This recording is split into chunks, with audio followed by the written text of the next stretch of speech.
My name is Dan Hennon. I live 30 minutes away from the Crowley family crime scene in Minnesota. I am the creator of the Facebook group called Justice for David Crowley and Family.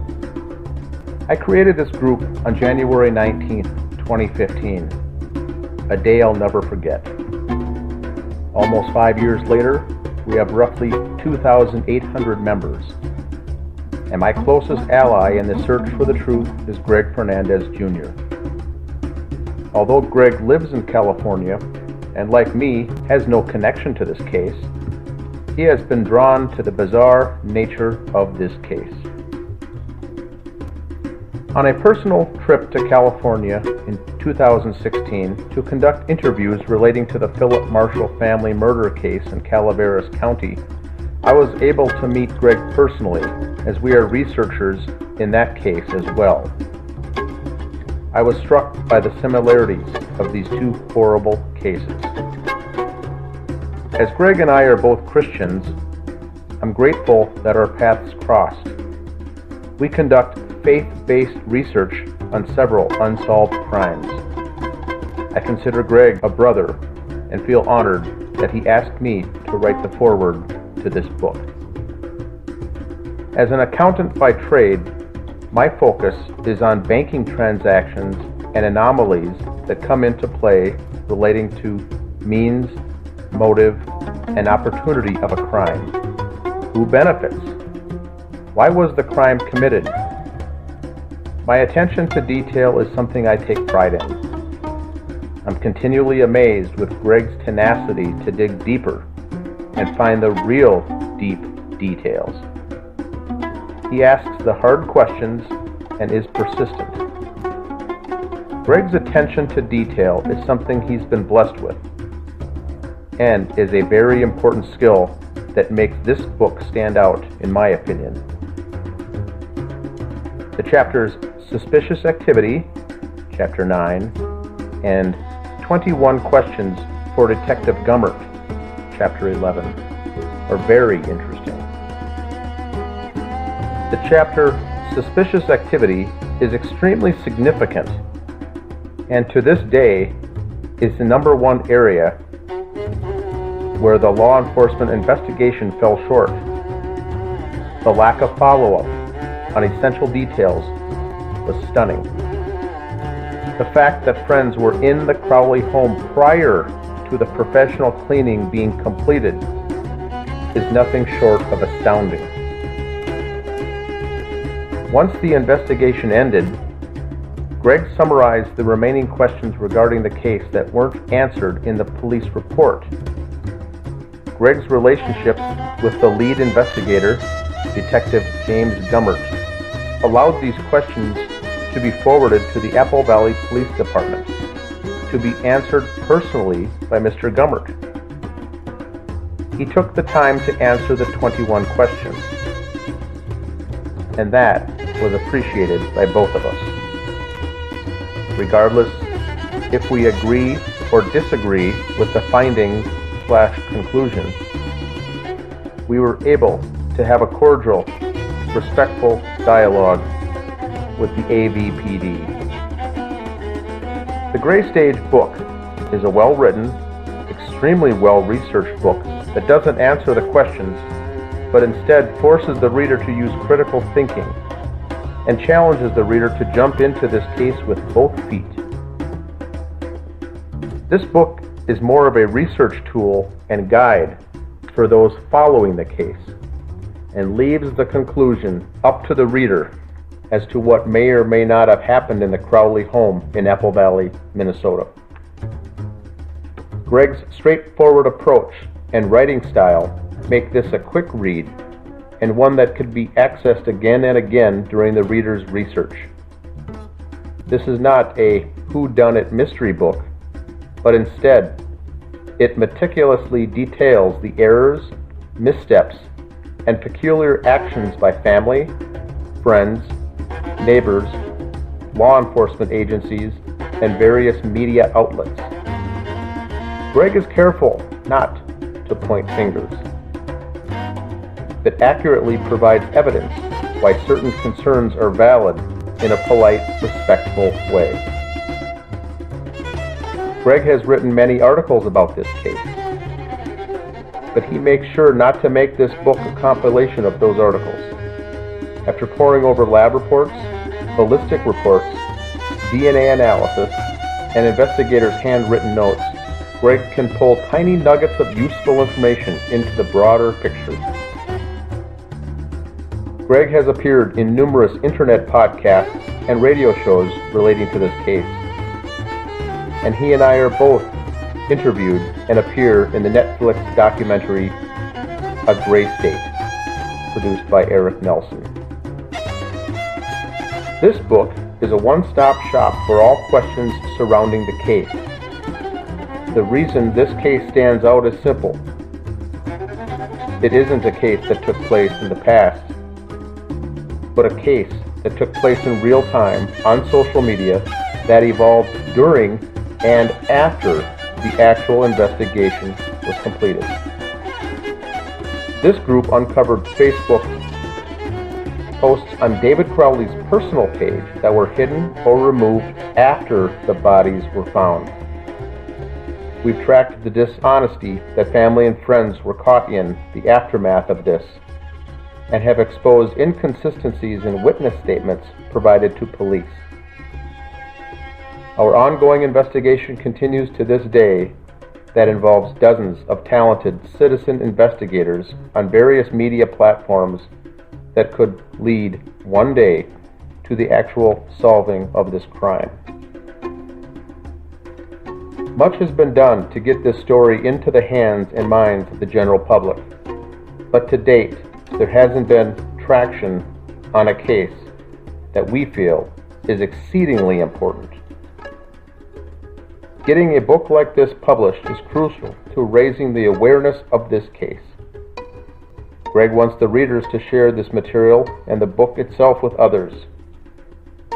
This book is not intended to collect dust on your bookshelf, but instead be a resource that can be utilized, marked up, and sections highlighted to use along your journey to find justice for David, Komel, and Rania Crowley.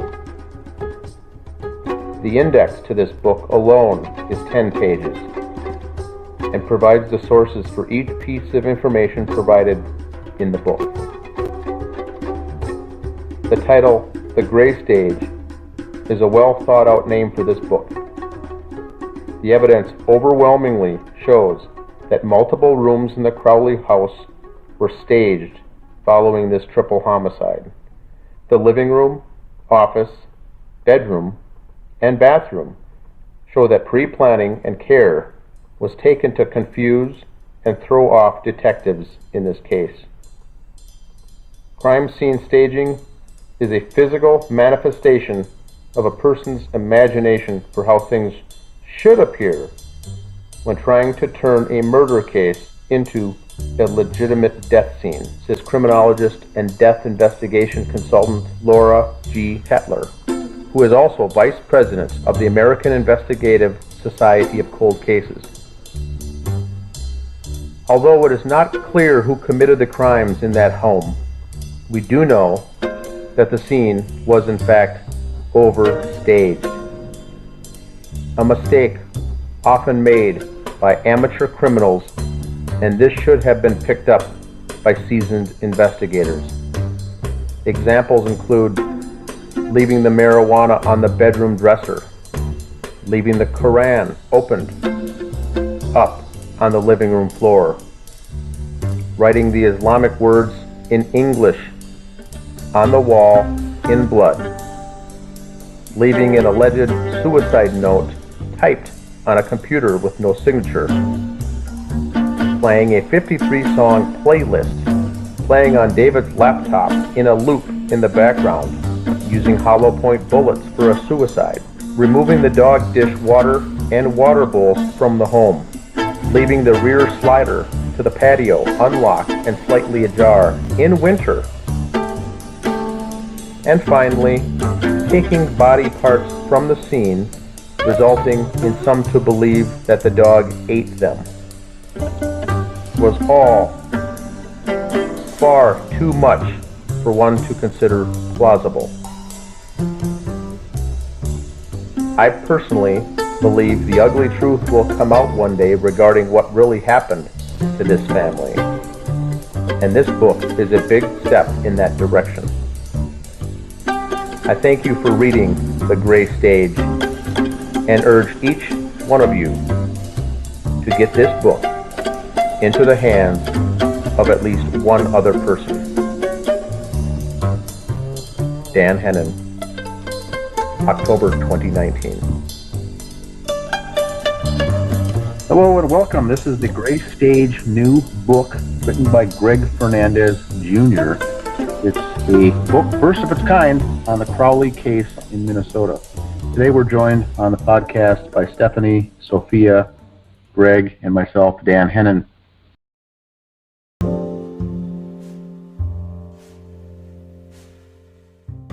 Episode is basically going to be chapter 1. We'll go through it in sequence and see where it leads us here with information and notable items here going through this book that we'll find interesting. Stephanie, do you want to go ahead? According to Apple Valley Police reports, the last time anyone saw David Crowley alive was on Christmas Eve of 2014. Between 6 p.m. and 9 p.m., a neighbor across the street told authorities he and David looked at each other through their window. The neighbor, Brett Millay, did not see any activity at the Crowley house afterwards. Brett was going to close the blinds on the front of his residence, Detective Tommy Booth wrote in his report. When he looked out of the front window and saw David standing in the front window of David's residence, he said that they looked at each other and then Brett closed his shade while David had turned and walked away. Mr. Millay did not notice the Christmas presents on the front steps of the Crowley home until the day the bodies were found. Millay and his wife did not socialize with the Crowley family, but would exchange polite waves. A few days after speaking with Brett Millay and his wife, Officer Tara Becker reported, "I attempted contact at 1048 Ramsdale Drive to follow up with the Millays, but they were no longer at the residence." When I was reading all of this stuff, it makes it seem like Brett lives directly across the street from David. That's right? what I thought reading it, if he could see right across to the front window to see him standing there. But it's totally off, and Brett's windows are really small, too. And this is supposed to happen between 6 p.m. and 9 p.m. on Christmas Eve. And this is Dan, this was the focus of that City Pages article, that front page of that illustration that was done, looking across in through the window, was supposed to be that Brett Millay impact. So this is a very impactful photo. This is the one that they used on the local City Pages article. Did anybody ever get in contact with him at all after all this happened? I talked to Brett Millay instant message a couple times, and I think he was on the phone once, but that was it. Then he didn't return any other calls after that. Yeah, he was interested in speaking, and then that was it. Then next thing I know, I tried to contact him, and it said that on Messenger, this person's no longer available. That's weird. So you just deleted his Facebook or blocked you right after he said he would talk? Yeah, deleted or blocked or something, and it got back to the question that we were looking at back at the time was when the officer says that Malays were no longer at that residence, and we were wondering if they moved, if they left, what happened, and he had clarified that they put the home up for sale. It didn't sell, and they ended up taking it off the market, and they stayed there and then ended up selling it a year or two later. But the question was, after a triple homicide like this, they were quickly, we thought, did they move out that fast? And said, that wasn't the case. We had previously planned to put our house up for sale, but it was Tara Becker's statement that was strange because it said we tried to follow up that they were no longer at the residence. And then some people interpreted that they just weren't home, they were busy shopping that day, or they were out at a movie. What did that mean? They weren't at they were no longer at the residence. So I think what really drove the question was her verbiage that she used in the police report. If they're no longer at the residence, that means they're not coming back. That's the way that I would interpret. That's how I took it too, and a lot of people on the group says, no, they maybe, they stepped out for the night. I said, well, she wouldn't have specifically used that phrase that they're no longer at the residence. Right. It also leads us to believe that the detectives never followed up saying, oh, they moved, they're gone, and we'll go on and, get key witness statements from the next neighbors. We'll skip over these guys. So it raised questions on two fronts. Why did she use the phrase, and why didn't they follow up even if they did move? They still should have followed up to get information about this case. And Tara Becker made it sound like we're done. We checked that off the list. We'll go on to the next neighbor. So that was very odd. And I do like the way, by the way, Greg, you started this book. Those 3 or 4 paragraphs right there are very, very, a very good introductory to bring the reader in to the story, because it's very odd. I do like that intro though. Thank you. Because he's the last one. He's the last one that ever sees David, or that claims to have. Does Brett Millay wear glasses at all, or does he have really good vision, or is that? He's got a telescope. You'd need a telescope from that angle. I don't know. Because from my house, if my neighbors are at their window, I can kind of see a shape. I wear glasses, so I can kind of see a shape if I'm in my house looking out the window. But if I'm in my driveway and they're at their window, I can actually see who it is. If he wasn't directly across the street like my neighbors are, how did he know for sure that was David? It sounds like they connected. They either made eye contact, but they, from what Brett is saying here, according to Tommy Booth, they looked at each other. So he must have really amazing vision if his house is not directly across the street from David, to be able to have looked at him and made eye contact and visually recognized that it was David standing there. Yeah, and then the other thing is, how did David see him back? Because it's got to go. Right. How did he know that David saw him back? Did he wave and be like, "Good night" or anything like that? Well, isn't their house kitty corner anyway, towards or across from the Crowleys? I believe I have a Google Maps of that neighborhood. Yeah, that's really the best way. We had a member, Taylor, actually was the one who sent me a video where she actually pointed that out to me, and she's like, okay, look, this is where Brett's house is. This is where David's house is. How the heck could they possibly see each other? And that was just like, I don't know. That's what I'm thinking, because if I'm looking at my neighbor's house that's kind of kitty corner to my windows, I can't see who the person actually is, much less look at their eyes to see and recognize who they are. I can see a shadow. That's odd that he was able to. Maybe it's not odd. Maybe he's got really good eyesight to see that far. I don't know. And it's too bad he just never clarified. Right. That's really too bad. I think what he saw, that would be interesting to hear. I think what he saw was an adult male across the in the window, and it wasn't that clear like it made it sound. So it's the whole entire comment is very suspect. I think personally, my opinion, it's kind of half right and it's kind of half wrong. It's partially right. It's not the direct view that he saw David standing there and they made eye contact. I think it was kind of kitty corner, and he saw someone standing there, but it obviously wasn't a child or a woman, so he assumed it was David. I think he saw someone else, though. Well, that's so dangerous, though, in a case like this, to assume anything. Correct, exactly. Assuming is what happened, that's where mistakes are made, when you assume things. Well, that's what I could assume that, the police department hid this. Yeah, and said David did it. That doesn't mean it's true. The investigators should have drilled in farther onto that question with Brett Millay to say, did you see a figure of a man or did you see David? And if If you saw David, how would Right. you know that? You know, if you were to get him on, if this was a court case and you get Brett Millay on the stand, the defense would rip him apart because how could he safely conclude that it was David Crowley? Because there's so much. Right. They would look at how far away the houses are and what his vision is like. They would be like, well, listen, you know, if I was standing at my neighbor's house, I couldn't see exactly who it was unless all the lights were on. And, you know, I've got 20/20 vision, if not better than that. Yeah, so that It one should have been reminds me of my investigated. cousin Vinny.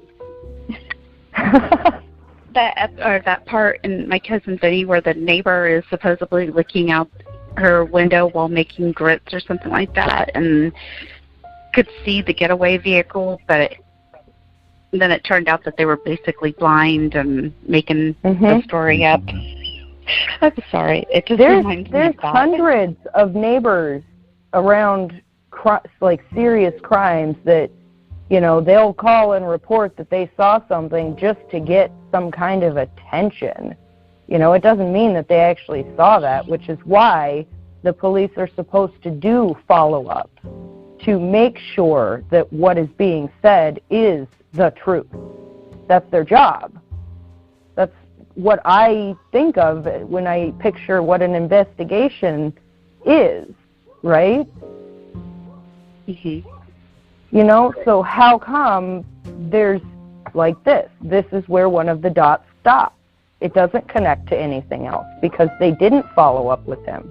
He just moved. Did they never want to find out for sure if it was David they saw, to find out, like, you know, a 100% sure date of death or something like that?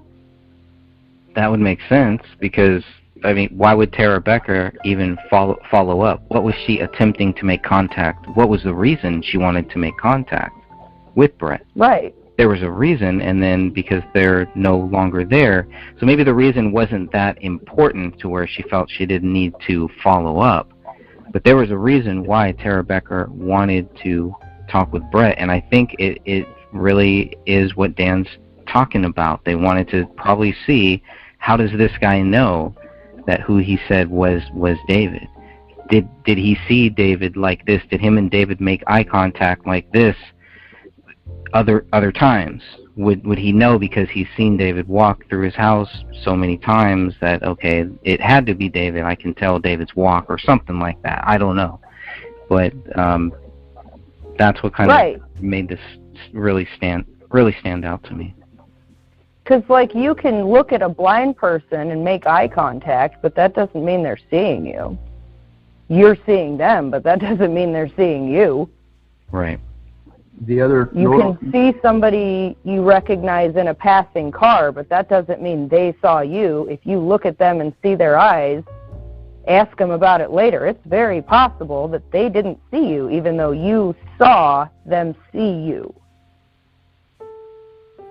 Greg, the other notable thing in this first few paragraphs is the Brett Millay's allegedly great eyesight here. It did not, over 3 weeks, notice any gifts on the front steps, which police say that they were there for 3 weeks. We've now, for the most part, come to the conclusion that those gifts were probably there just for 1 week, planted around the 10th or the 11th. That's just my opinion, and that would make it reasonable for Brett Millay to miss those gifts on that front stoop for up to a week. I think that's reasonable. Highly unlikely if they were sitting there for 3 weeks with that great window shot and his great vision that he wouldn't have seen the gifts. So that's another very important piece of this, that the neighbor with the great eyesight did not see any gifts at all on the front stoop. Right, but they were supposedly there for 3 weeks. Yeah, so that important, those first 4 sections, paragraphs of the very first chapter, there's already 2 good nuggets in there already. And that, like Greg, what you said is, Tara Becker may have honestly wanted to go back with her, wearing her detective cap. I'm going to go back and do a follow-up. And once she got back and says that they weren't there, it could have been, allegedly, I'll say, that the higher-ups in the police department said, you know what, let that go, let's move on to something else. If it was some part of the setup to make this case go away, maybe she did want to pursue it. no one was there, it would have been certainly something her higher-ups would have said, nope, focus on the next thing, let's move on, we don't have time for this. And that's how these Right. things get successfully covered up on things like that. Because Tara Becker certainly would not go back and say, oh, no, I don't think so, I am going to go back. Because that's that chain of command again that's much like the military. You do what you're told and you don't question it. So that's all I can say. So if she, for instance, had the thought of, well, how does he know for sure that that was David there? Let's go and find out. And she went to, you know, whoever is her boss and said, hey, I'm going to try and find these people. I haven't been able to locate them because, it seems they've moved. They're not there. Can I go do this? And the higher up could have possibly said, listen, we already know it's a murder-suicide. Don't even try and track that down. Don't waste time. Yeah, whether intentional or not, I believe that was probably what would happen in this case. We got other fish to fry. Let's move on. But if it was part of the cover-up, the post-cover-up, that would certainly be the case, to not be digging in to anything further. And then Right. Tara Becker was the unwitting victim in that case, and probably she did have good, well-meaning intentions to do her detective work, but was told not to. But you're right, Greg had the best point there. There was a reason she wanted to go back to that home and do a follow-up of some sort. This wasn't something that she just wanted to bop in and follow up. She made a point to follow up. And then for some reason, it just ended. There was no follow-up, and there never was any follow-up. That's the thing that concerns us as investigators looking into this. Why not the secondary follow-up? Why didn't that ever come to fruition? Why did that never did happen? And there's your answer. It was probably told by some higher up not to do it. Don't waste your time, and let's move on to something else. That's probably how these chips started to fall into place. All right, this stands in a good spot. All right, Officer Tara Becker. Once again, we're just talking about Tara Becker, but Officer Tara Becker also spoke with the neighbors who lived directly across the street from the Crowley family, William and Anne Marie Hickson. Mrs. Hickson didn't know their names, Officer Becker reported. She only indicated that a white male lived there and that he appeared to be a good father to their little girl, who was approximately 5 years old. Mrs. Hickson also saw a light or candle come on inside the Crowley house every day since Christmas, according to Officer Becker's report. Teresa Shepard lived behind David Crowley on Lowell Drive. According to her interview with Detective Brian Bone, Shepard was out of town until December 23rd, 2014. Unlike Mrs. Hickson, Shepard did not see any lights on at the Crowley home and wondered if they were on vacation. Shortly after Shepard arrived home, Detective Bone reported she noticed that the rear sliding patio door was standing partially open. She said from her vantage point, she could not say if this was the patio door or the screen door that was standing open, but she could see a door was ajar at the rear patio door area. Shepard did not hear or see anything else unusual at the Crowley residence. At the end of his report, Detective Bone noted, quote, Shepard did not call the police about the door that she had seen ajar. You have this other neighbor who sees this light or this candle, but Brett doesn't talk about a light or a candle or anything like that. So maybe that was another reason why Tara Becker wanted to follow up, because maybe to ask about this light. What is this light? Because what lights were on there? What lights were on in this house? Just the one kitchen light. That's what I was wondering, is what light she could have been talking about. Because if it was a candle or a light, would she have been able to see it on during the day if it was just left on? I agree. Did we notice anything in the crime scene photos that would have been on a timer? That's I also, didn't. yeah. Yeah, that was one of that was one of the good theories, was that maybe there was some timer. Maybe those Christmas lights that Were on a we see timer. strung behind the back. Maybe they were on some type of a timer. That would And I make also sense. have an issue with the whole door being ajar because it was slightly cracked open, a fourth of an inch, supposedly from what the police reports say. How would she be able to see that from her window? Well, now we're Unless it was, That's that's Shepard. that's a different person. That's Teresa Shepard, who lived behind David. My thing with this is, Detective Bone noted Shepard did not call the police about the door she had seen ajar. If she didn't know anything was going on over there, why would she be suspicious that their door's open? So here's what You know? I think. If she didn't hear anything and there was no, like, serious signs that something was wrong over there, why would she call the police when her neighbors had their door open? That'd be like calling the police on your neighbor for their car not being in their driveway. Yeah, these are some good points. I'm going to circle back and finish up with the Hickson item, and I don't know, Greg, if you have anything more with Hickson either, but here's what I see in the Hickson. One is important for what we see in the notes, and the other thing that's even probably more important is what isn't mentioned from Miss Hickson. Number one, what isn't mentioned. Her view is directly across the street. It leads us to believe it's actually a better view than Brett Millay. Hickson doesn't mention anything about gifts for 3 weeks being on the front stoop. I think that's the big thing that's missing from Hickson.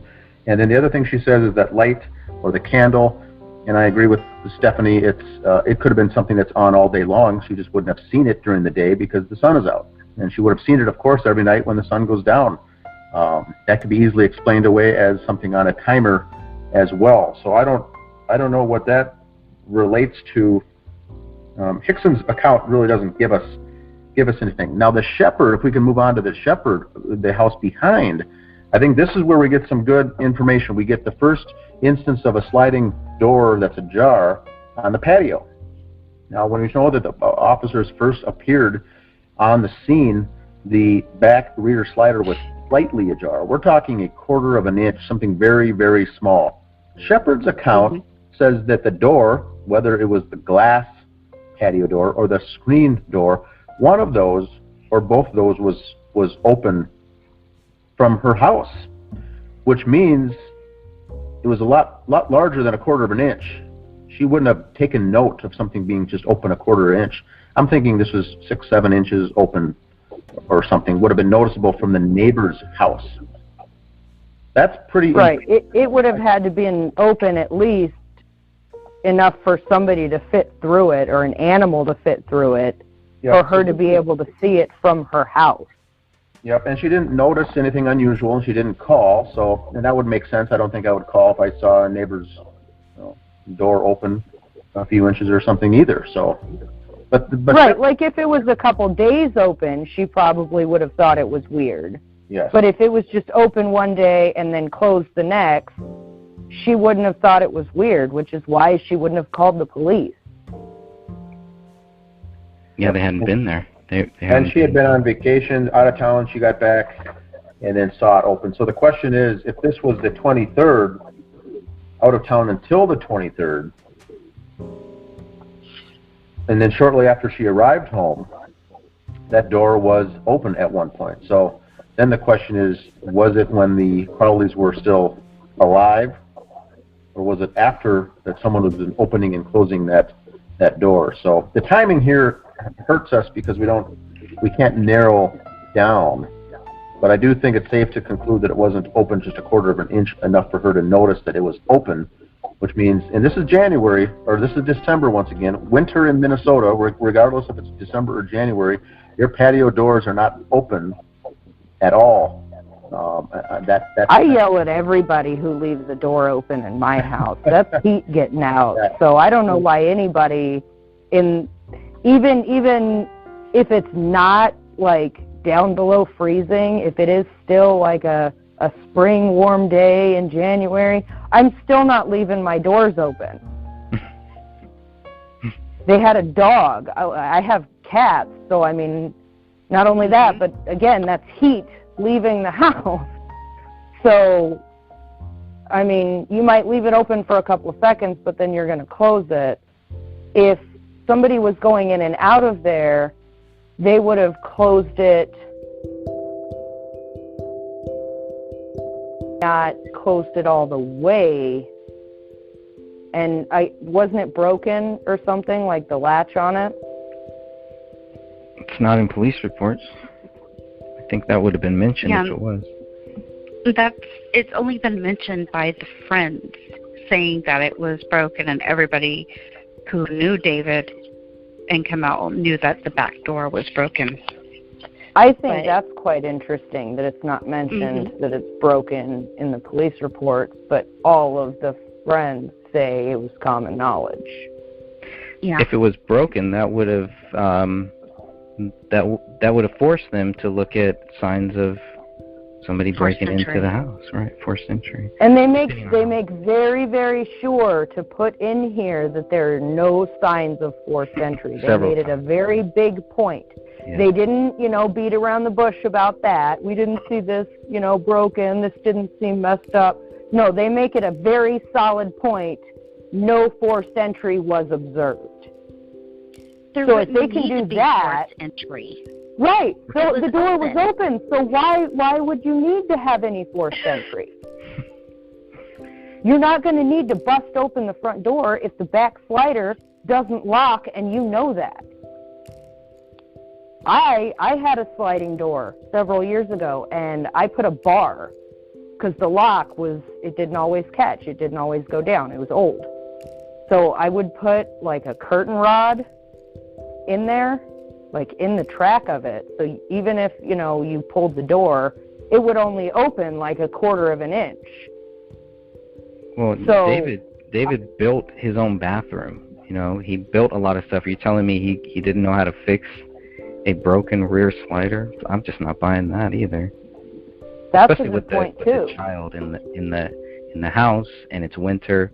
No, that doesn't make sense. But I don't see any proof that it was broken either. So, and I think if it was, I think they would have said so. Anything else on Shepard? It's also kind of weird how Shepard, she doesn't see any activity in the house from December 23rd. Once she gets back, were they already dead? I guess that's when I read her statement. That was my first thought was, well, maybe they were already dead. But then you see Brett, who sees David on the following day. So, but then like Christmas, nobody. That's what leads into the theory that they were taken out of the house or they were being tortured, because none of the neighbors noted any activity at weird random times that don't match up with how long the bodies had been decomposed for. Right. Nobody's saying, okay, we know, this is when we last were, the family was gone from this time. Everybody just thought that they were gone. For Christmas, what was the date that everybody was last seen? It was December 19th when they picked up their daughter, right? Mm-hmm. That's pretty much from the school. Yeah, from the school. Maybe I'm getting ahead of myself with that there, but anything else on Shepard? Just to clarify that Shepard didn't see anything unusual at the house. It didn't say that she didn't see any activity at the house. She just said unusual. So that could be taken a variety of ways. And because they're behind the house, Shepard seeing the gifts would not come into play here. I see. Right. She wouldn't see the front of their house unless she was driving by over there. That'll tie in, I guess, with what one of the other neighbors behind their house sees, too. So, okay, I'll go next for Larry and Lorraine Tuppy. Larry and Lorraine Tuppy lives one house east of the Crowley family on Ramsdale Drive. Officer Tara Becker spoke with Lorraine Tuppy the day the bodies were found. Her husband was at their cabinet up north, and Mrs. Tuppy didn't see the Crowley family in over 3 weeks. did not know the family very well, and couldn't remember the name of David's wife. And Mr. Tuppy conversed with David more than Mrs. Tuppy did. According to Officer Becker, David Crowley told Mr. Tuppy about a screenplay he sold. Tuppy stated that she knew David to be somewhat of an artist, wrote Becker, in that he was doing some work with screenplays and films, and had told her husband that he had sold a screenplay and was working with some lawyers, and that it had something to do with guns and gun control and or possibly the gun industry.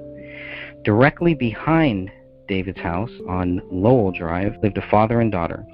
Both spoke with Detective Michael Tietz and Detective Sean McKnight. According to Detective Tietz, Mark Torkelson and his daughter said the Crowley home had been dark since Christmas and that they hadn't seen any occupants in a long time.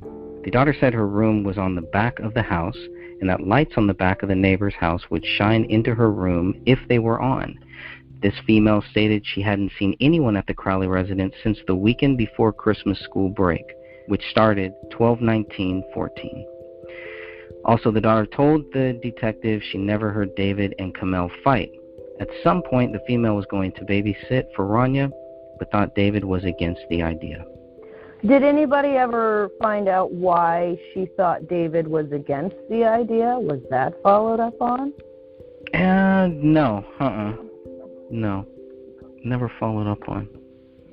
So why are all these neighbors' accounts not matching up? Like,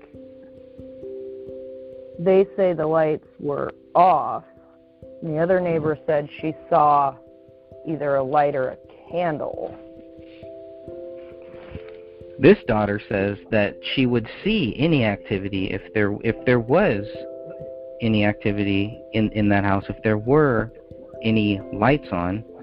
So the other neighbor, going back to Shepherd, and she doesn't see any lights on. Right. At the same times.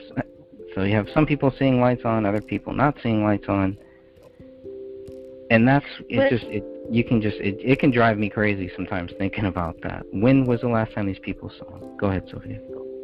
Would it make a difference whether it was people in front of the Crowley house that were seeing lights versus the people behind the Crowley house?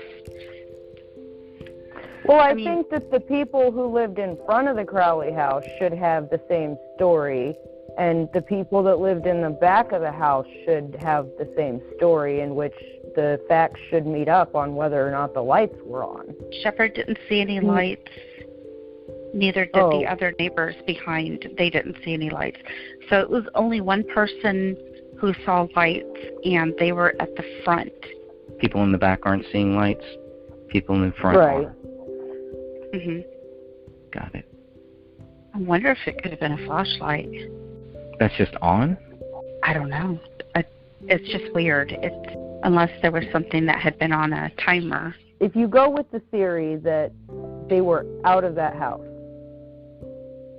it is possible that whoever committed this, if it wasn't David, that they were in there staging things. Like the blood on the wall, and I don't know, who knows what all they did. Who knows what all, maybe they're the ones who neatly put everything back on those shelves. You know, who knows?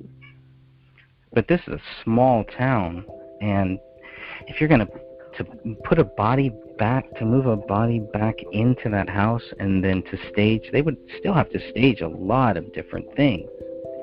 But at night, if you think about it, at night, if you knew the yard you were walking through with, like, the back of your hand, you could walk through it in the dark, right? Right. And then over a 3-week period, those footprints of somebody walking through the backyard would have disappeared if it snowed or the wind blew or it rained or anything. So theoretically, you could, under the cover of darkness, get into the back of this house without neighbors noticing you, put the bodies there. Before you put the bodies there, go in there and, like, stage things, and maybe that's the light that they saw, and then, go and draw open the blinds and call Dan up and say, hey, come on, let's put those presents there. Nobody's found them yet. Or however it was done, because this is theoretical. We can't find the proof yet. We're trying. That's the whole point. You could almost write a whole book of just questions on this. You'd go crazy. Oh, yeah. But yeah, you could. 500 pages of 500 questions. Question each page. Just on questions while you're reading this. Start at the front of a notebook and don't stop till you get to the end of this book. I mean, just Take notes. questions, not facts, not anything. Just questions you come up with. They'll add up. And I bet you'd have more questions than any of these detectives asked, or at least that we're seeing the proof that they asked. The other thing with the Tupes family, there's one thing that's interesting once again, and one thing that's interesting that's not mentioned again. They're the next door neighbors. Neither the husband or the wife have seen gifts at all. Not mentioned. And the husband, Larry, makes a very fine observation here, which turns out, after the information that we know now is true, the very fine information says that David Crowley sold a screenplay. We know that now to be fact. He did. And he also said that he was working with some lawyers on a film that he was working on, also a fact. And had something to do with guns or gun control, also, for the most part, fact. So, Mr. Larry, kudos to him, 100% spot on. So David was telling him honest-to-goodness things that was going on that even the Gray State Project guys weren't even aware of, that he had sold the script and was working with lawyers and moving forward with a contract. That's huge. How was this how did it get brought up? Like, between him and David is what I would ask. Don't Like, know. that's not something that, if you've got a relationship with a neighbor where you just wave, that you'd be telling them, yeah, I'm Correct. working with lawyers and I sold a screenplay. If it's just a neighbor that you don't really know any personal information about, why would you give that much personal information? I don't know why, Dave? but the fact of the matter is that he did. So Right. that's all we need to look at, I think. Yep. That's, He did. And it shows right there that, he wasn't, at least to me, that statement said he wasn't, down in the dumps and ready to just, blow everybody away. Right. And he didn't walk away either. Right. He didn't walk away either, like he told his father, supposedly, in the text messages. That's a great point, too. And then I think with the other house, I think the daughter about the babysitting. Yeah. I don't think I see a daughter that age telling police, you know what, I think we weren't going to do babysitting because I think David was against the idea. That, in my personal opinion, I think was a planted narrative seed added to the police report after the interview was done. I was wondering the daughter if they saying, maybe... I don't want to babysit, or they didn't want me to babysit, or they never followed up with me potentially babysitting in the future. But I have a hard time thinking that she said to police that David was against the idea. I think that was edited in later as part of the cover-up, because once again, it's planting that seed that he is the bad guy. Right. Okay, but do you think that they could have phrased that question to her to kind of create that, to get that response? Like leading? Yes. Yeah, definitely. And And do we know how old she is? She was underage. She was actually taken out of the 94 pages, and I did not put her name in this book. But it is out there. But I think she was 16 or 15 at the time. She wouldn't have voluntarily opted that up of, I never babysat because David didn't want me to. She wouldn't have opted that up. Have you tried getting information like that out of any girl under the age of 18? Well, they're all different, so you never know. They are, but they don't readily just, you've got to ask them questions certain ways to get the information you want out of them. Because otherwise, they give you base answers. Fine. Okay. Yes. No. Yeah, maybe they weren't getting the answers that they wanted when she's saying, the house has been dark since Christmas. I don't know. I mean, I guess that's actually an answer that they would want. So, They could have said, like, if she said, well, I was supposed to babysit one time, but it fell through, they could have said, well, why do you think it fell through? Do you think, like, it was something against you, or, like, what was the situation? Plans changed or whatever. That way that idea is there for her to say, well, I think maybe it was more of a David didn't want me to, so it just never happened. That could have happened. yeah, her big statement for me is when she says that she hasn't seen anybody in the house since December 19th, which is the same day that anybody has ever seen David, or any of them. Yeah. It's an interesting date. So I don't know. I never thought about the fact they could be leading. And is she the only one who said that? Yeah. But even to babysit, even for it to be a consideration, wouldn't you think there is a relationship there, right? I mean, somewhat of a good one to even think, oh, well, maybe we could have this person do it. Or do you think I've never asked my neighbors to babysit my kids. I always ask somebody I know, like intimately, that they're a good kid. Yeah. And So- we don't have teenagers babysit our toddler. It's Right. adults that babysit. Where I live, Only- you can actually go and take classes and get certified, like in CPR and whatnot. To be, you've got to be at least 14, but you can actually legally be a babysitter with that card.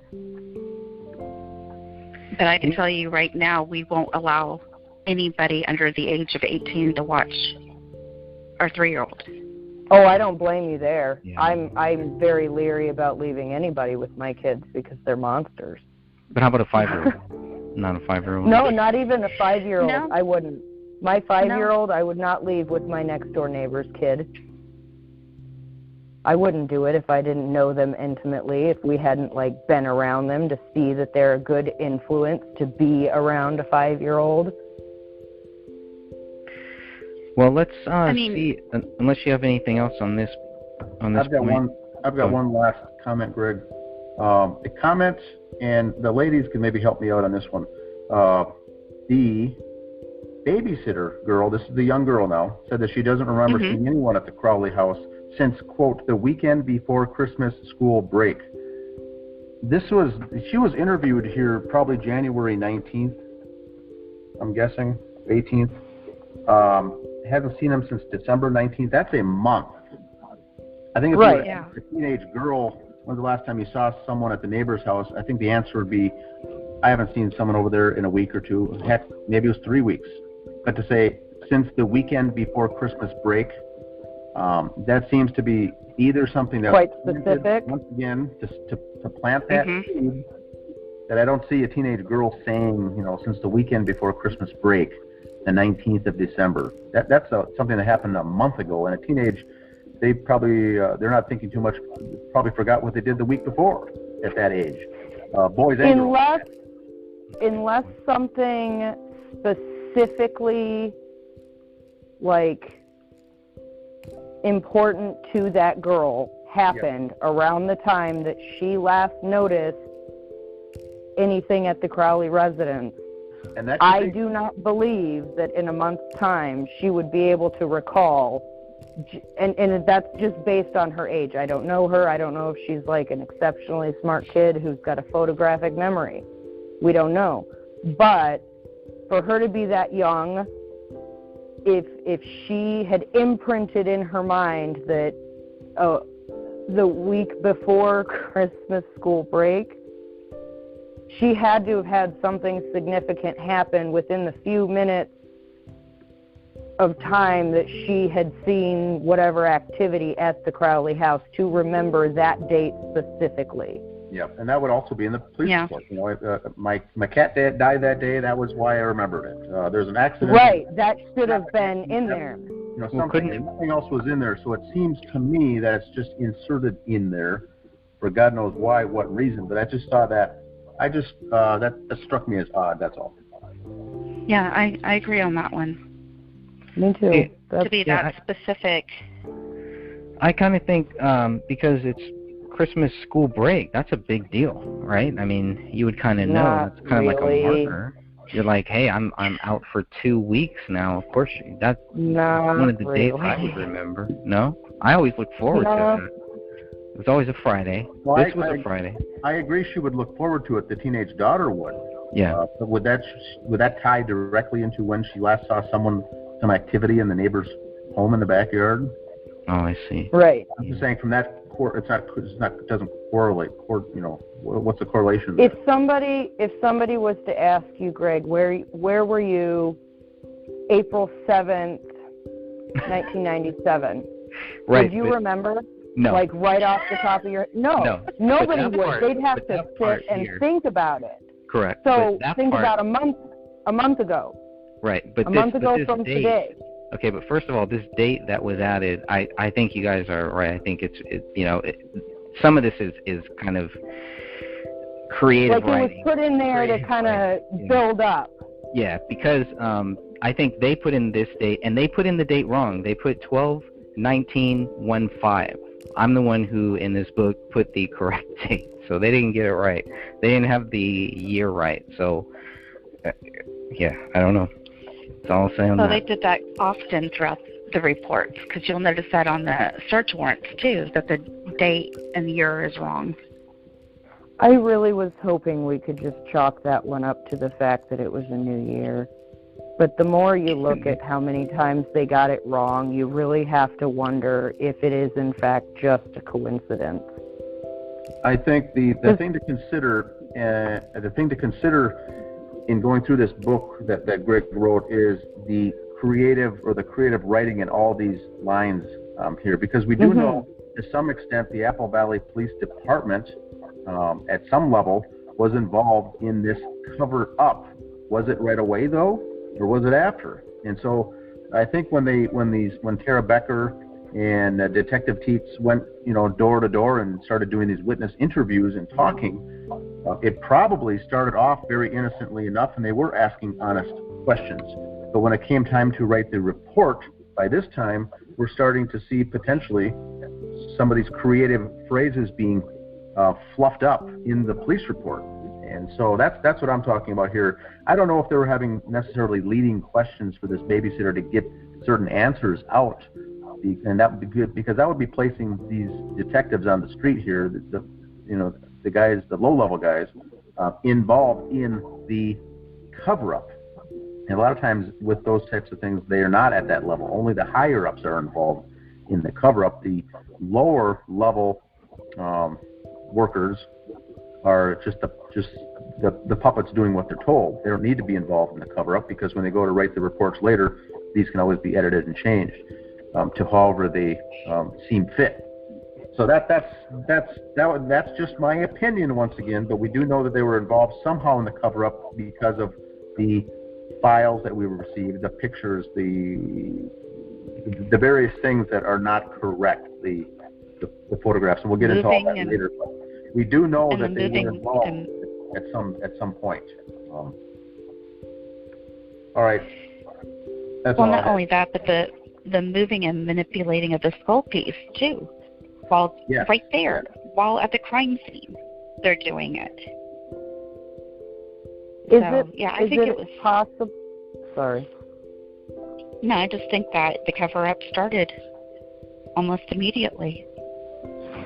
And is it possible that Wish, as new to this as she was, she just really wanted to find something going door to door, so maybe she put an actual date in there just to have that information? I mean, it's plausible. It's possible. I mean, I don't want to ever accuse somebody of that, but, being so new, I mean, I've been pulled over, and given tickets by really young cops that they're just graduated. This is like their first ride along where somebody gets pulled over and they just want to find something, so they're jerks. They want to find something, so they're trying to make something appear, And it's not really that they're purposely trying to mess up an investigation. It's that they want some sort of recognition as them having a part in a big case, if it was to go there. Is that like not online with this woman, or is it known, or speculation? I think, right? So I don't know. I mean, that's just my question, my thought. Mm-hmm. I have no idea. I definitely wouldn't want to ruin this woman's reputation by saying that, because I don't know. Right. And that's why I try to stay away from the speculation, all that stuff, as much as possible. But you can't help it, and there's nothing wrong with playing these scenarios out and thinking about this stuff. I think it's sometimes people will just kind of hook onto one theory or hook onto one thing, and kind of they won't let go to it. In this case, that's really hard. If you're going to do that in this case, it's going to be really hard to really grasp all of these different things that are happening, all these spider webs that are just kind of leading into different areas. And it's very easy to just kind of get lost in this case, and then just, give up. There are a lot of cases where they end up finding that it was a staged scene because one detective didn't like what everybody else thought. So who's to say in this case all these cops didn't just say, "Oh, you think it's that? What about you? You think it's murder-suicide? All right, yeah, let's go with that." Right. Yeah, and that's why we want to keep those doors open, because we don't know. We don't know if there are people out there in law enforcement that are trying to help us. We don't know if there are, people out there in law enforcement that are trying to help us or trying to do the right thing in this case, which is just to help us get the case reopened, to figure out a lot of these unanswered questions. And the biggest question is, what proves David Crowley guilty? And I think if we ever get to that point, we'll get our answer. So, Sophia, if you want to at least read the next 3 paragraphs, that would be great. Alan and Gina Olson also lived behind the Crowley residence on Lowell Drive. Detective Brian Bone first spoke with Gina Olson, who mentioned her husband heard 3 rapid-fired shots from somewhere outside of their residence. A day later, Detective Bone followed up with Alan Olson to learn more about the gunshots he heard before December 31st, 2014. Mr. Olson stated he was sitting in his living room one evening with his daughter when he heard 3 rapid-fired gunshots somewhere outside of his house. Olson could not remember exactly where the sounds came from, but he was certain he heard gunshots. Olson told Detective Bone that he and his family were home between 1 p.m. on Christmas Eve and 1 p.m. on Christmas Day. However, Mr. Olson was unsure if he heard the gunshots on either of those days. Detective Bone's report ended by stating Alan explained that he had not called the police because he did not have any specific information about when he had heard the shots. Colin and Judy Procknell lived one house west of David Crowley on Ramsdale Drive. Colin Procknell reportedly heard gunshots sometime between December 2nd and December 19th, 2014. Mr. Procknell was able to narrow down the date to December 9th or December 10th, sometime between 1 p.m. and 2 a.m. most likely. Mr. Procknell also believed the gunshots came from the direction of the Crowley residence. Colin did not contact law enforcement, Officer Tara Becker reported, but stated that he checked out his front door and didn't see anything, and checked out of the back of his residence and thought it was fireworks. The Prochnows believed they last saw the Crowleys just before Christmas. Officer John Broughton wrote this in his report. According to Joe Cooksley's notes, written on January 17, 2015, Colin Prochnow blew out the driveway on December 25, 2014.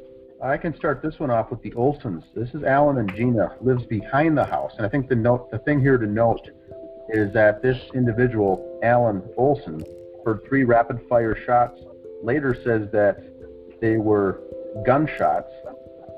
Couldn't exactly remember where they came from, but he was certain they were gunshots. I think that's huge because someone who's used to being around weapons or guns or hunting, which I don't know about this, Mr. Olson, but because he used the phrase "certainly were gunshots," leads me to believe he wasn't guessing. He knows the sound. An average person would think that these were fireworks or something going off, and A car backfiring.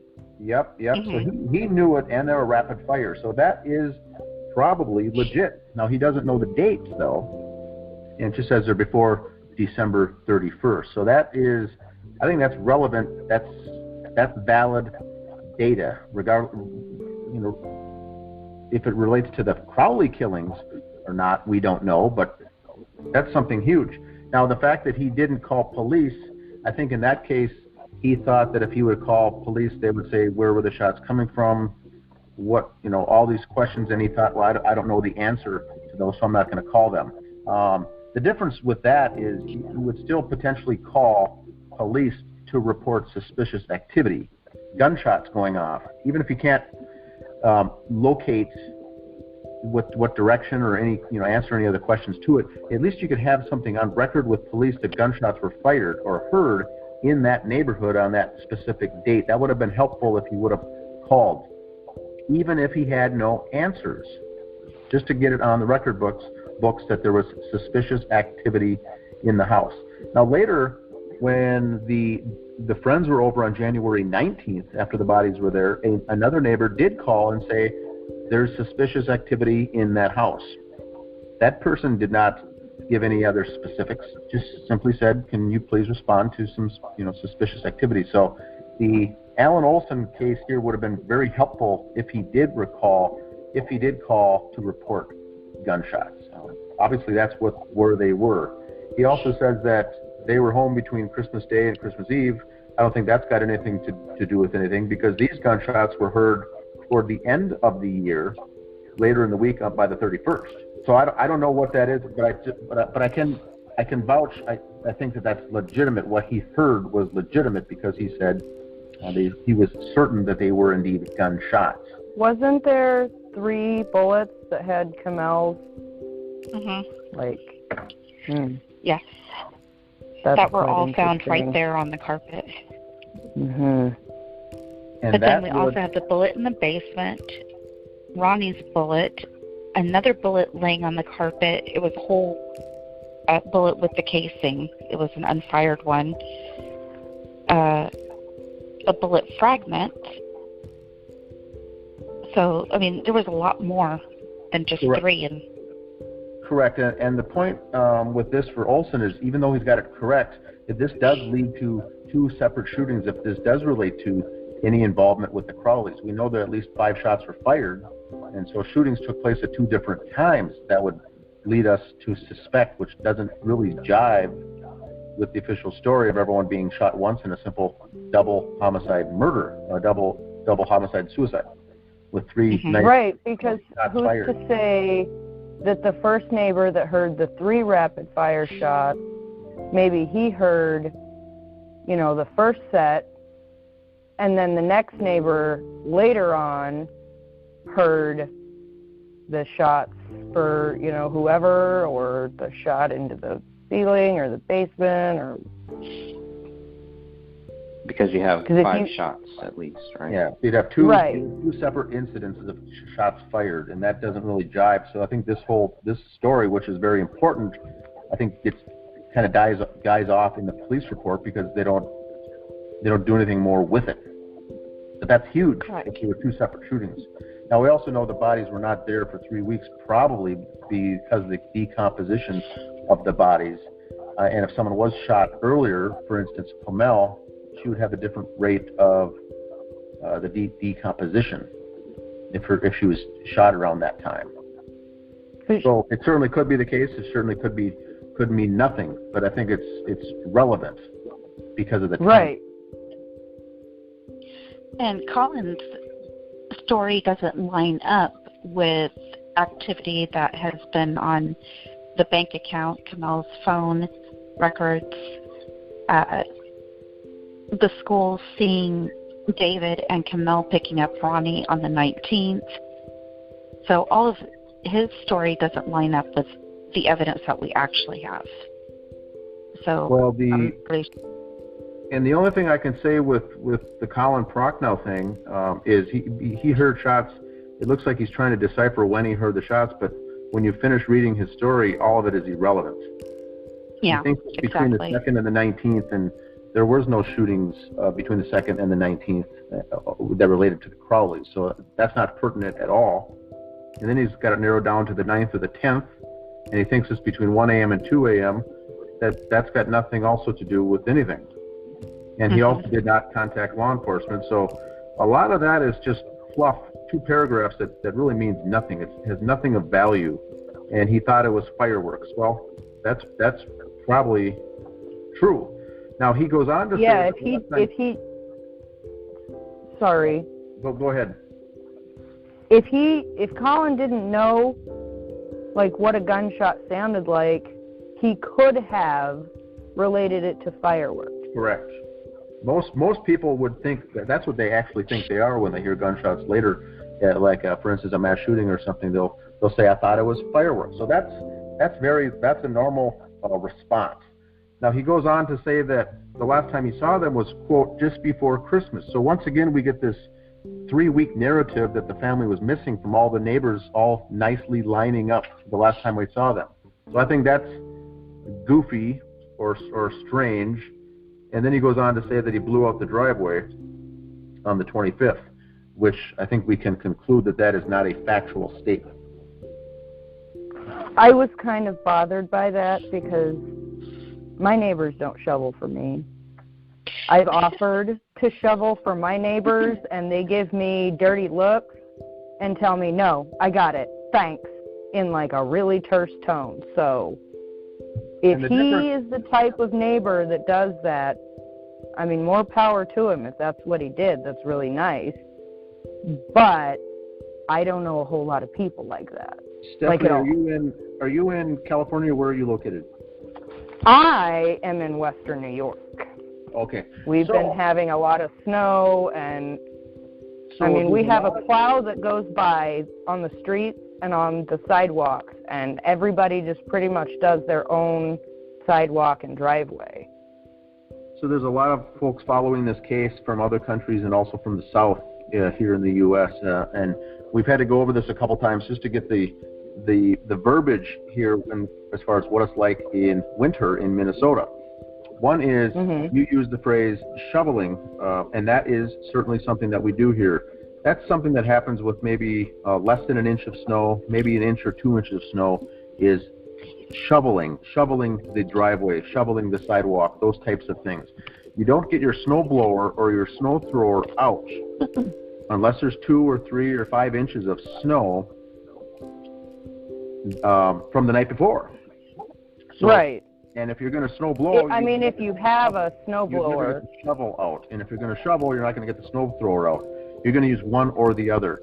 Now, the records of the history in Apple Valley for those 3-week period of the weather forecast, the precipitation shows that there were some days that there was flurries and a light coating of snow that came down. Other days there was some rain. But there was no snowable, plowable snow in that 3-week period in the state of Minnesota at all. so then why was he blowing the driveway at all? He wasn't. So the question is, why did he insert that comment? Now, one thing Into that. Now, Stephanie, you made a good, a relevant point that others, I think, take note here. Even when you don't get a lot of snow, when the snow plows go through on the streets, it does pile up on the end of your driveway. That you may not have Right. to use the snow blower to get the driveway clean, but at the end of it, there might be 5 or 6 inches of snow that you cannot do with just a simple shovel. So you do need to blow out the end of the driveway.